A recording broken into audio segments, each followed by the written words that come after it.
Puji Tuhan, kesempatan pagi ini saya akan sharing dengan saudara sebuah pengajaran firman Allah yang pagi ini saya berikan judul Rencana Allah selalu mendatangkan kebaikan buat setiap kita. Seperti pujian yang barusan kita naikkan, kita mesti percaya bahwa rencana Tuhan itu terbaik. Jalan-jalannya, rencananya yang Tuhan kasih kepada kita itu terindah, terbaik, bahkan sempurna buat kehidupan kita. Nah, kadangkala persoalannya kita nggak paham akan rencana Tuhan, makanya kita kecewa terhadap Tuhan. Dan sedikit orang ikut Tuhan menjadi kepahitan sama Tuhan. Sebab apa? Nggak memahami rancangan Allah, jalan Tuhan, rencana Tuhan buat kehidupannya. Nah, pagi hari ini mari saya akan mengajak Anda semua, kita semua belajar dari sebuah kisah kehidupan perjalanan dari seorang bernama Daud. Bukankah rancangan Allah atas Daud kita temukan di Alkitab jadi raja? Dia diurapi, dilantik, ditabiskan oleh Samuel atas perintah Tuhan jadi raja, itu pengurapan. Tapi apa yang terjadi? Apakah setelah diurapi jadi raja langsung nikmat hidupnya?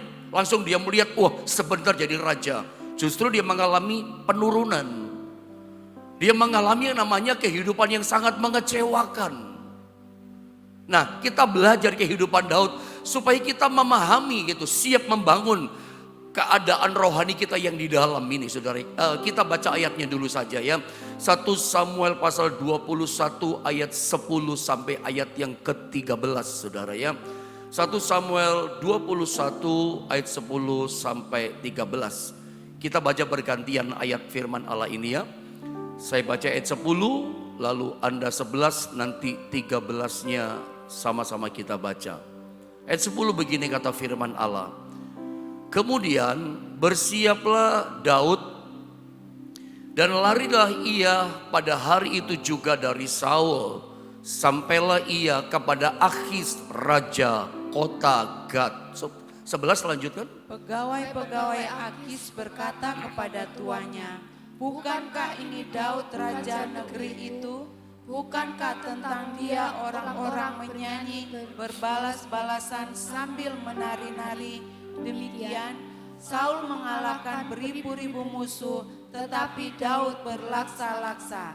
Ayat 12 ya. Daud memperhatikan perkataan itu dan dia menjadi takut sekali kepada Akhis raja kota Gad itu. 13 sama-sama kita membaca 2 dan 3. Sebab itu ia berlaku seperti orang yang sakit ingatan di depan mata mereka dan berbuat pura-pura gila di dekat mereka. Ia menggores-gores pintu gerbang dan membiarkan ludahnya meleleh ke janggutnya. Ini adalah sekelumit kisah perjalanan kehidupan Daud. Pada bagian pertama saya ingin katakan begini sama saudara sebelum saya mencoba menjelaskan kisah perjalanan orang yang bernama Daud. Bahwa saya berharap bahwa ketika Roh Kudus menyingkapkan pengajaran, rahasia pengajaran firman Allah ini kepada setiap kita, kita ini punya perspektif yang baru gitu ya. Punya cara pandang yang baru dalam menilai dan melihat kehidupan yang kita jalani. Saya sangat berdoa dan sungguh-sungguh berdoa bahwa ketika pengajaran firman Allah ini dilepaskan buat setiap kita, itu bagaikan kita itu menerima lewat pengajaran firman Allah ini yang disingkapkan, menerima sebuah cara pandang baru. Bagaikan kita diberikan kacamata baru untuk kita bisa melihat, menilai gitu ya, memandang kehidupan yang kita alami hari-hari ini. Sehingga yang terjadi begini, akhirnya kita itu diselamatkan oleh cara pandang kita. Nggak sampai kita itu jadi orang yang kecewa terhadap Tuhan. Nggak sampai kita amit-amit gitu ya, menjadi kepahitan sama Tuhan, bahkan kita menyalahkan Tuhan dengan apa yang sedang kita alami terjadi dalam hidup ini gitu. Karena bisa jadi setiap kita itu mengalami peristiwa seperti Daud. Berharap yang baik, malah gak baik yang datang. Ada banyak hal-hal yang terjadi dalam hidup ini, situasi, kondisi yang tidak kita harapkan. Berharap, saya katakan beberapa hari yang lalu, sebuah kenikmatan hidup yang nyaman yang kita bisa nikmati. Yang datang, yang terjadi malah nggak nyaman, saudara. Bisa begitu nih kehidupan. Nah, disinilah diperlukan pengajaran firman Allah yang disingkapkan rahasianya, itu jadi kacamata buat kita. Menjadi satu perspektif cara pandang bisa melihat hidup ini dengan jelas.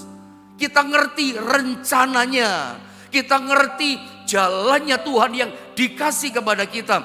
Sehingga kita terselamatkan, bahasa saya. Tidak sampai kita kecewa, tidak sampai kita mundur, tidak sampai kita tawar hati. Meskipun hadapi kesulitan, situasi kondisi hidup yang tidak nikmat, tidak nyaman, tetap roh kita bergelora. Kenapa?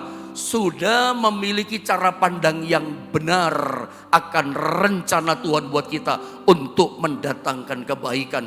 Makanya pagi ini tema firman Allah, judulnya yang saya bagi sama saudara adalah rencana Allah selalu mendatangkan kebaikan. Selalu ujungnya kebaikan. Jadi sejelek, seburuk apapun hari ini yang kita alami, Anda nanti akan selalu melihat ujungnya. Semuanya itu mendatangkan kebaikan. Nah, tujuan saya menyampaikan, melepaskan pengajaran firman Allah ini adalah bagaimana supaya kita lewat pengajaran firman Allah ini bisa membangun iman rohani yang ada di dalam kita sini. Sehingga nanti kalau kita bisa bangun rohani yang di dalam dengan kuat lewat pengajaran firman Allah ini, ada perubahan dalam hidup kita. Sehingga nanti situasi apapun, masalah apapun, kesulitan apapun yang menggoncang kita di luar, gak sampai tembus ke dalam iman kita. Gak sampai menggoncangkan badai itu di dalam sini. Justru bagaimana kesulitan, masalah, sakit penyakit, penderitaan, badai kehidupan, itu bukan jadi batu sandungan buat kita, malah jadi batu loncatan buat kita. Batu loncatan itu apa, pendeta? Untuk semakin kita mengenal akan pribadi Tuhan dengan lebih lagi. Kesulitan, masalah bukan membuat kita tersandung dan jatuh, ngomel, kecewa, tergoda mundur. Gak sampai jatuh begitu. Tapi justru jadi batu loncatan. Untuk apa? Membuat kita semakin mengenal jalannya, semakin kita mengenal pribadinya dalam hidup kita. Gitu, saudara. Jadi seharusnya menurut saya semua badai, semua kesulitan, semua masalah, semua persoalan yang kita hadapi itu seharusnya berjasa buat kita.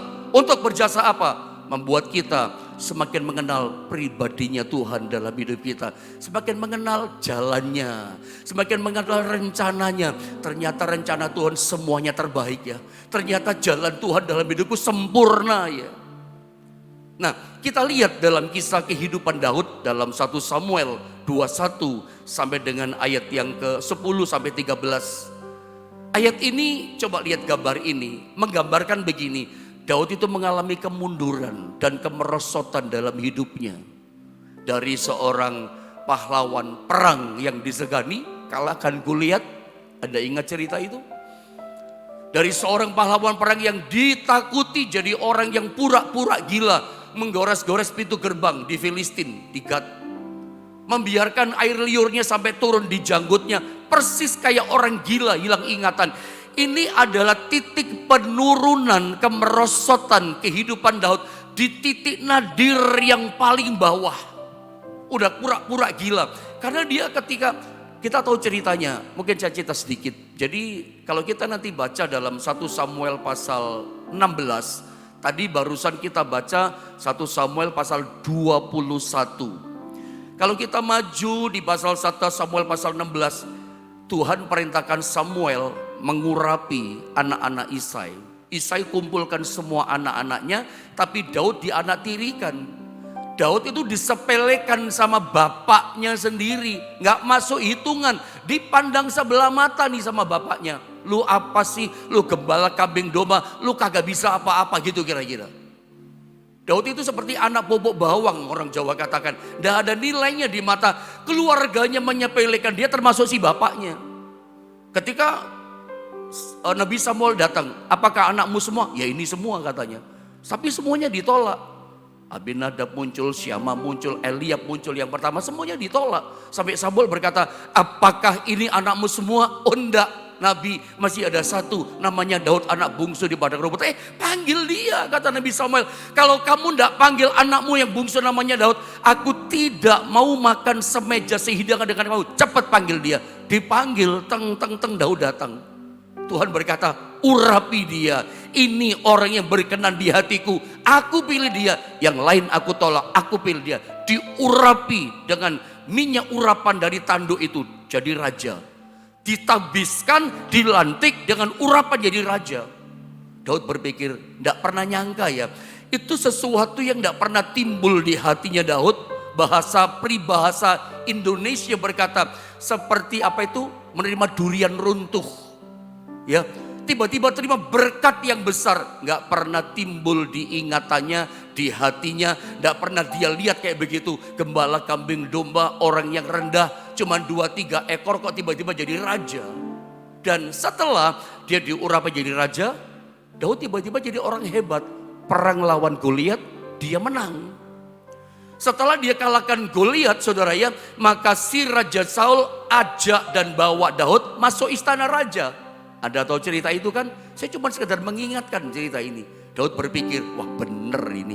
Sebentar lagi jadi raja menggantikan Saul. Betul kata Nabi Samuel. Sebab sekarang dia mulai masuk lingkar satu di istana. Orang yang terdekat sama Raja Saul, dipercaya sama Saul. Di mana Saul ada, di situ Daud ada, bawa kecapinya. Kalau stres, depresi, Saul main kecapi. Damai, tenanglah hati sang raja. Dekat terus. Tapi kita tahu, orang dipercaya, orang disayang awalnya. Tiba-tiba Saul benci sama yang namanya Daud. Ketika dia mulai ingat kembali, di hatinya jadi marah. Ketika orang Israel, terutama para wanita, memuji-muji, menyanjung-nyanjung, aplaus, tepuk tangan kepada Daud.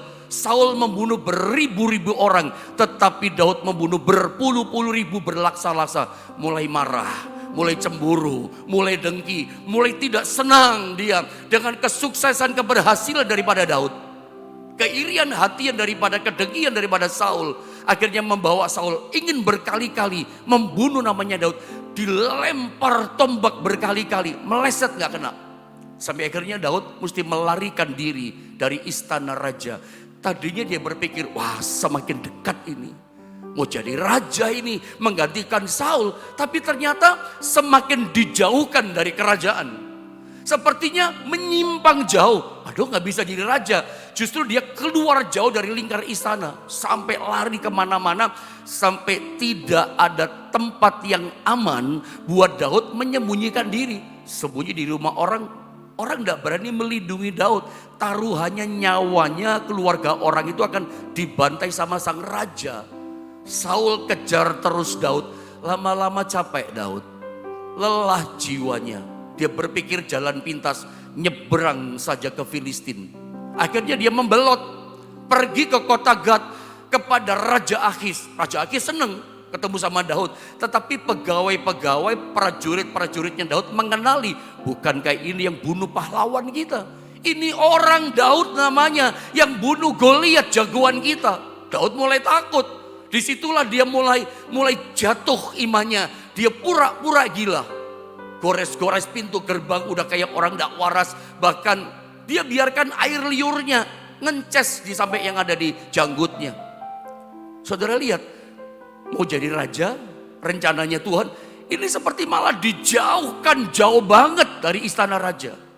Makanya saya tuliskan, Daud pada titik pasal ini, pasal 21, 1 Samuel 21 ayat 10-13, Daud mengalami penurunan, downgrade hidupnya.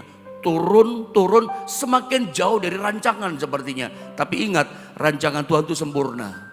Kadang kita melihat, aduh gak bisa bertobat pak suami saya udah doakan pak, tambah parah pak sekarang.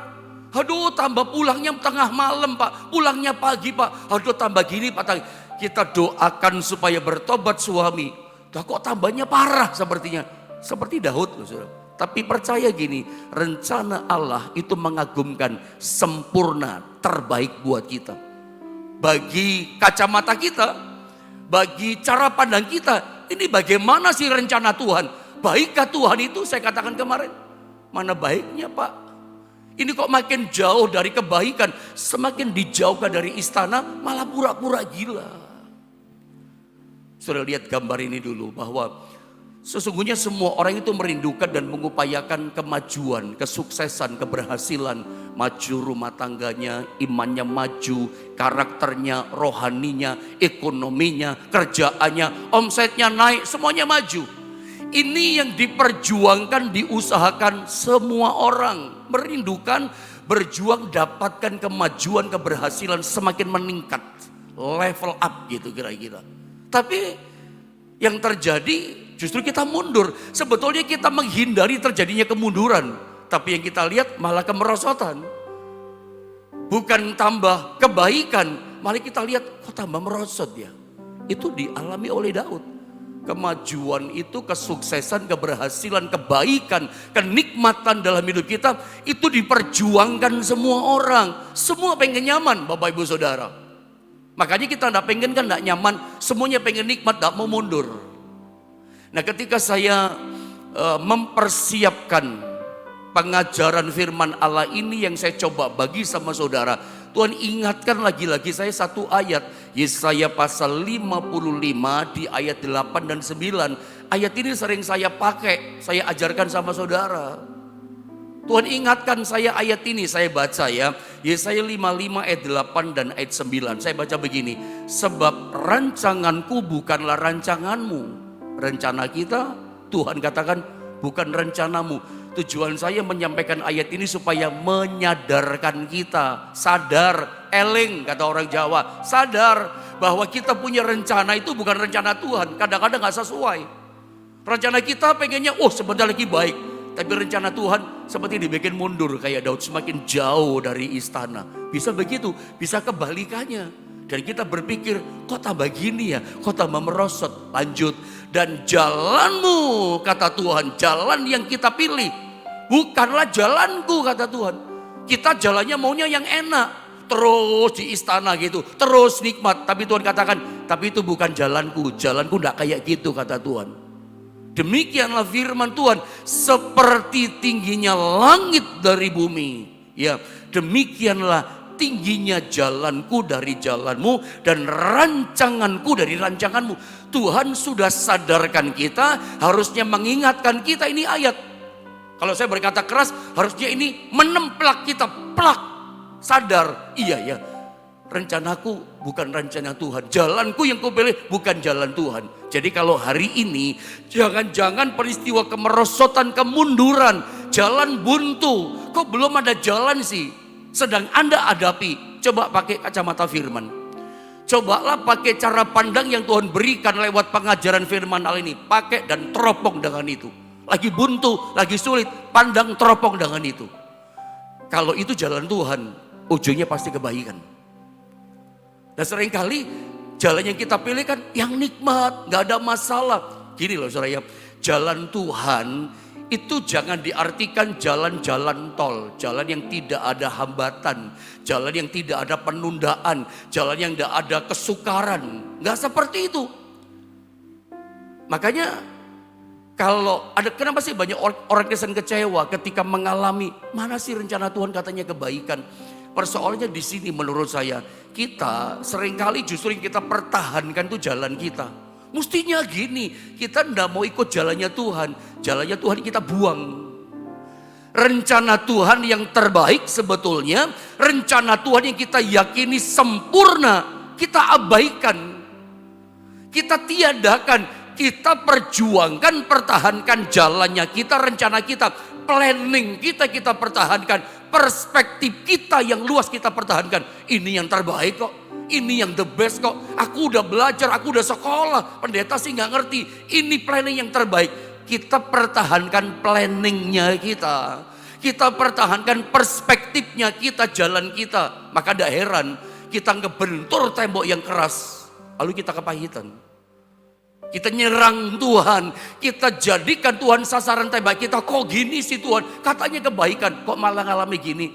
Kita justru gak ngalami kebaikan Tuhan, kesempurnaan terbaik rencananya. Kenapa? kita pertahankan jalan perspektif kita. Harusnya bagaimana dong pendeta? Loh Tuhan sudah ngomong, hei anakku, rancanganku itu bukan rancanganmu loh. Rancanganmu kamu bilang indah, tapi itu ujungnya nggak baik. Tuhan kan maha tahu. Rancanganku yang kamu bilang menjauh dari istana, rancanganku yang kamu menilai itu jauh dari kebaikan kemerosotan, tapi itu nanti terbaik buat kamu loh ujungnya. Pakailah kacamata pengajaran firman Allah ini, meneropong, memandang, menilai, melihat hidup ini. Harusnya bagaimana kita menghadapi hidup yang tidak nyaman. Harusnya kita yang menyesuaikan jalan kita dengan jalan Tuhan. Gitu loh maksud saya. Kita yang adjust, menyesuaikan perspektif kita. Bukan kita pertahankan. Adjustlah dengan perspektifnya Tuhan. Oh ini jalan Tuhan. Karena gini loh, coba lihat satu ayat yang tidak asing. Ikut Tuhan itu tidak enak.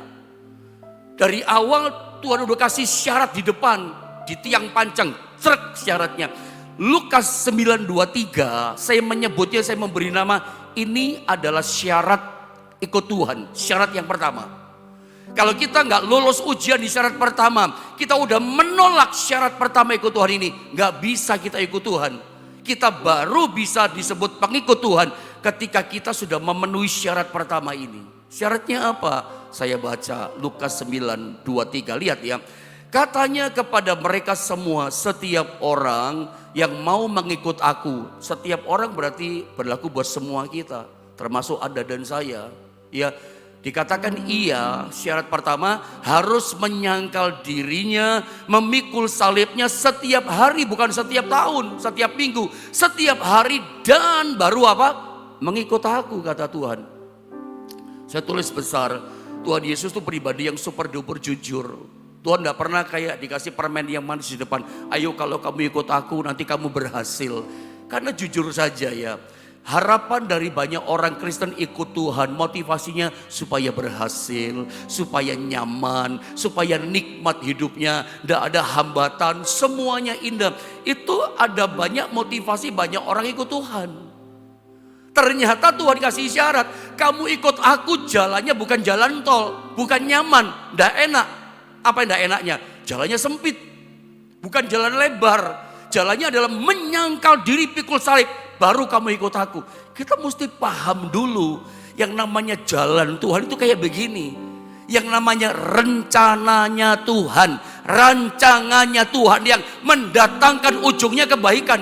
Itu seringkali jalannya begini, terjal, sempit, tidak nyaman, tidak enak. Tidak di istana terus kayak Daud.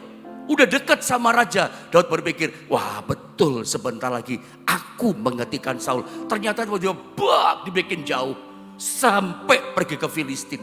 Bisa begitu loh. Tapi itu rencana Tuhan. Apakah ada berani berkata, itu bukan jalan Tuhan, itu jalan Tuhan buat Daud.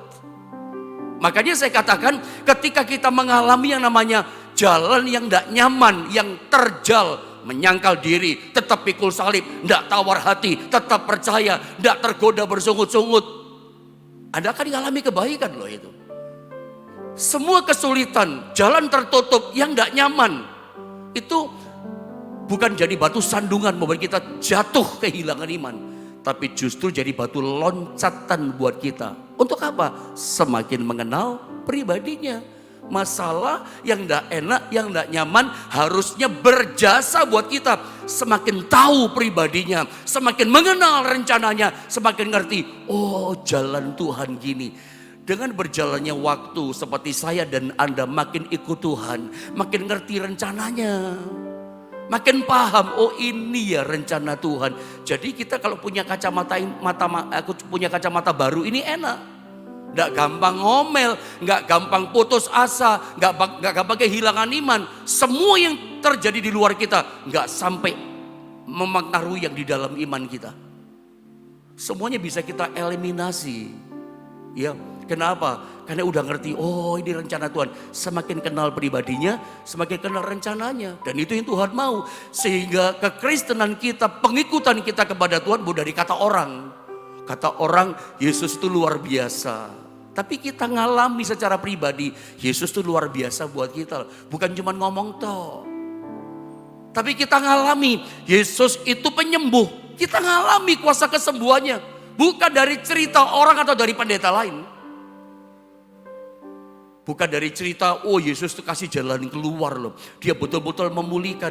Bukan dari cuma cerita orang, oh kamu hebat yang ngalami. Anda pun sudah ngalami rencana itu. Sudah menjalaninya langsung dan mengalaminya. Bahwa betul rencana Allah itu Pak, mendatangkan kebaikan Pak ujungnya. Jadi sebetulnya kesulitan itu bukan membuat Anda tersandung. Harusnya menjadi batu loncatan, semakin kenal pribadinya, rencananya, keajaibannya dalam hidup kita. Masalah berjasa besar buat kita, semakin tahu rencana Tuhan. Oh gini ya jalan Tuhan. Lama-lama kita tahu ciri-ciri jalan Tuhan. Makin lama makin dalam kita tahu pribadi Tuhan. Nanti tidak mudah kita menyerah. Kita bisa hadapi masalah dengan tersenyum, dengan bersiul. Kalau dulu Tuhan tolong saya, sekarang pun Tuhan masih tolong saya. Ketika hadapi masalah yang berat sekalipun, tidak nikmat, tidak nyaman hidup ini, Anda tetap bisa berkata seperti Paulus, it's okay, kata Paulus, segala perkara dapat kutanggung di dalam Dia yang memberikan kekuatan kepadaku. Orang yang bisa ngomong begini, dihantam badai yang berat, kenapa? Sudah kenal pribadinya. Sudah ngerti ciri-ciri jalannya Tuhan. Memang seperti ini. Makanya dari awal ditancap syarat pertama. Kamu mau ikut aku? Boleh. Tapi kamu mesti siap menyangkal diri, pikul salib setiap hari. Baru kamu bisa ikut aku. Jadi cirinya jalan Tuhan tuh seperti yang Yesus katakan begini. Kadang tidak nyaman. Kadang mesti menyangkal diri. Ada goresan-goresan di hati kita. Kok gini ya? Tapi itu mengingatkan kita ini jalan Tuhan luar biasa. Orang kalau sudah ngerti rencana Tuhan, jalan Tuhan, dia akan berkata seperti Paulus berkata, segala perkara dapat kutanggung di dalam Dia, memberikan kekuatan kepadaku. Ada bisa mulai chatting, tuliskan kata-kata ini sebagai bentuk kekuatan iman. Declare saudara pagi ini kepada Tuhan, segala perkara dapat kutanggung di dalam Dia, di dalam Tuhan yang kasih kekuatan kepadaku. Doa saya, Anda bukan makin lemah, makin kuat. Kemerosotan, kemunduran yang Anda alami dalam hidup ini, jalan buntukah, tantangan badai kehidupan, disitulah nanti ada justru ngalami kebaikan Tuhan. Setelah Daud nanti dijauhkan, kita tahu kemudian justru dia akan balik kembali jadi raja. Semakin jauh tapi dia yang memerintah jadi raja. Kepanjangan kalau saya ceritakan ayat itu. Tapi lihat, semakin jauh dari rencana, tapi ternyata itu cara Tuhan. Seperti saya pernah ajarkan, jalan Tuhan itu kadang-kadang kita ditarik mundur sampai mentok ke belakang. Seperti anak panah begitu dilepaskan, zut, melesatnya luar biasa. Seperti itulah kira-kira jalan Tuhan yang saya mau coba sampaikan sama saudara. Kadang-kadang seperti dibawa seperti itu. Seperti, coba lihat dulu ayat gambar ini. Ketidakpahaman kita kepada jalan dan rencana Tuhan. Sekali lagi saya katakan, ternyata dapat berujung kepada kekecewaan kepada Tuhan. Beberapa hari yang lalu saya kasih contoh ayat ini sama saudara dalam Keluaran pasal 13, ayat 17, 18. Saya baca ya. Ketika Fir'aun membiarkan bangsa itu pergi keluar dari tanah Mesir, Allah tidak menuntun mereka melalui jalan, ada kata jalan, ke negeri orang Filistin. Walaupun jalan ini yang paling dekat. Lihat ciri-ciri jalan Tuhan. Tuhan gak bawa Israel setelah keluar dari tanah Mesir mau masuk tanah Kanaan. Nggak dituntun di jalan yang biasa, jalan yang enak, jalan terdekat, enggak. Jalannya diputar tarik mundur lewat Laut Teberau. Dibawa ke mana? Dibawa ke padang gurun loh. Aneh ya Tuhan. Tapi ini jalan Tuhan. Makanya Tuhan berkata, anakku, jalanmu itu bukan jalanku loh. Jalan kita kan jalan yang lebar, jalan yang nyaman, doa langsung dibuka jalan. Jalan Tuhan bukan begitu. Jadi ayat ini menerangkan jalan Tuhan itu malah lihat, bukan di jalan yang dekat 1,5 bulan nyampe Kanaan. Saya katakan kemarin, lewat Filistin tembak langsung masuk Kanaan 1,5 bulan, jalan santai nyampe. Tapi Tuhan gak dituntun seperti itu mereka. Ayat 18, tetapi Allah menuntun bangsa itu berputar jalannya melalui jalan di padang gurun, ya, menuju ke Laut Teberau dengan siap sedia berperang dan seterusnya. Diputar lewat padang gurun. Kenapa dibawa padang gurun? Supaya sebelum masuk tanah Kanaan nikmati berkat-berkat ujung kebaikan Tuhan, mereka kenal dulu siapa pribadi Tuhan. Tujuan Tuhan padang gurun, pengalaman padang gurun bukan jadi batu sandungan, jadi batu loncatan sebetulnya. Untuk kenal pribadinya, kenal jalannya, kenal rencananya. Karena begini, sebelum dibawa ke Kanaan, lihat gambar ini, bangsa Israel itu seperti mengalami kemunduran, merosot. Karena padang gurun itu lebih buruk daripada Mesir. Padang gurun itu tidak ada air. Coba saya tunjukkan ayat ini. Mesir masih lebih baik daripada padang gurun. Sengaja dibawa begitu, kan merosot namanya. Coba lihat ayat ini. Kenapa Mesir lebih baik, lebih indah dibanding padang gurun? Ini ayatnya. Saya baca ya. Keluaran 17 ayat 2 dan 3 lalu bilangan 11 disiapkan. Jadi mulailah mereka itu bertengkar dengan Musa dan berkata, berikan air kepada kami, tidak ada air di padang gurun. Mesir banyak air, tinggal minta dikasih supaya kami dapat minum. Tetapi Musa berkata kepada mereka, mengapakah kamu bertengkar dengan aku, mengapakah kamu mencobai Tuhan? Dan seterusnya, lihat bilangan pasal 11. Jadi Mesir lebih baik daripada padang gurun. Kok Tuhan bawa mereka begitu? Tidak ada air loh. Tapi kalau mereka minta padang gurun keluar air. Tadi di Mesir meskipun diperbudak, limpah airnya ada. Apalagi Mesir lebih baik daripada padang gurun. Lihat bilangan 11:5-6 ayatnya. Kita teringat kata Israel di padang gurun kepada ikan yang kita makan di Mesir. Duh, enak masih ada ikan di Mesir. Bisa makan enak ya. Dengan tidak bayar apa-apa. Bayarnya kerja. Kepada mentimun, ada mentimun. Padang gurun tidak ada. Dan semangka, segar. Padang gurun tidak ada semangka. Tidak ada apa-apa. Bawang pre, pakai bumbunya. Bawang merah dan bawang putih.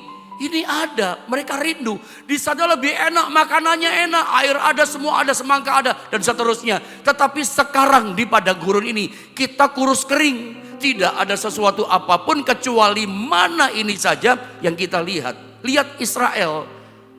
Ya, Tuhan keluarkan dari tanah Mesir, ternyata dibawanya nggak langsung Kanaan. Lihat mujizat berkat yang luar biasa, ngalami itu. Dibawa muter kepada gurun yang keadaannya lebih buruk, lebih merosot, lebih mundur daripada di tanah Mesir. Mesir masih ada yang enak-enak dimakan. Di padang gurun cuman mana?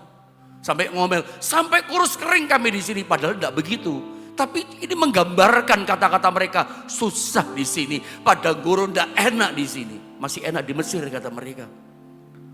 Yang terakhir saya mau sampaikan begini, pernahkah di antara kita menyadari bahwa mengapa saat kita serius ikut Tuhan, sungguh-sungguh beriman pada Tuhan, sepertinya dalam tanda kutip hidup kita justru mengalami downgrade, penurunan. Kok bisa ya? Gak heran. Kadang-kadang ini yang sering kita dengar, saya ini makin sungguh-sungguh loh Pak sama Tuhan. Kok ini yang saya alami, tidak nyaman, saya hadapi masalah. Dulu enggak loh Pak, tidak usah heran. Anda mau ikut Tuhan kan? Masih mau ikut Tuhan? Yakin saudara masih mau ikut Yesus? Coba saudara jawab lewat chatting. Dengan apa yang saya gambarkan tentang jalannya Tuhan seperti ini, kata pengajaran firman Allah, saya mau tanya sama saudara, rencananya Tuhan seperti ini sama kita, kadang tidak enak, dijauhkan dari kebaikan. Saya mau tanya sama saudara, tolong dijawab. Pendeta tanya, gembalamu tanya sama saudara, masih mau ikut Yesus? Yakin masih mau ikut Yesus? Yang saya mau sampaikan sama saudara, kalau Anda tetap yakin mau ikut Yesus di balik jalan Tuhan itu, nanti Anda akan lihat kemuliaan luar biasa. Yusuf ngalami yang sama seperti Daud. Begitu dapat mimpi dari Tuhan, jadi orang besar, orang hebat, semua orang menyembah. Apa yang terjadi? Masuk sumur, turun. Cukup? Enggak. Jadi budak di Mesir. Selesai? Masuk di rumah Potifar. Waduh, kelihatannya enak. Waduh, semakin dekat ini rencana Tuhan. Sama istri Potifar difitnah, masuk penjara, narapidana, lebih jatuh ke bawah. Nanti di penjara dilupakan sama juru minuman, terus turun. Tapi Anda lihat, seperti dijauhkan dari kebaikan. Seperti saya bilang, seperti anak panah itu dilepaskan sampai mundur mentok. Begitu dilepaskan, tinggi dia terbangnya yang namanya Yusuf itu. Itulah hidup kita sama dengan Yesus kan. Dia tinggal, kita sedang berada di, mungkin besok saya mulai masuk tentang pengajaran firman tentang peristiwa Natal. Seputar Natal. Natal itu adalah God became a man. Allah itu menjadi manusia, tinggalkan kemuliaan tahta sorga, turun ke dunia, lahirnya di kandang binatang. Jadi manusia yang hina, rendah, hamba, sampai mati di kayu salib. Tinggalkan, saya rasa tidak ada orang di dunia ini mau jadi seperti Yesus. Udah nyaman, udah enak, tinggalkan kenyamanan. Orang suruh saya, ayo Pak susah lagi, meretes lagi Pak. Saya udah berjuang melayani. Tidak ada orang termasuk Anda udah nikmat turun ke bawah. Yesus mau loh kabar baiknya. Dan sampai mati di kayu salib, menjadi manusia, hamba menebus satu manusia. Tapi lewat itu, baca di rumah Filipi pasal 2, 8-10. Alkitab katakan, lewat itu semua Yesus dikaruniakan, namanya ditinggikan menjadi nama di atas segala nama. Bertekuk lutut yang di atas langit, yang di bawah bumi, di bawah air. Alam kelihatan, tidak kelihatan, bertekuk lutut dalam nama Yesus. Dikaruniakan, duduk di sebelah tahta kanan Allah Bapa. Dikaruniakan nama di atas segala nama. Lewat proses apa? Lewat proses penurunan ketidaknyamanan. Dan kita lihat ya, itu rencana sorga kan? Itu kan rancangan jalan Tuhan, garis besarnya seperti itu.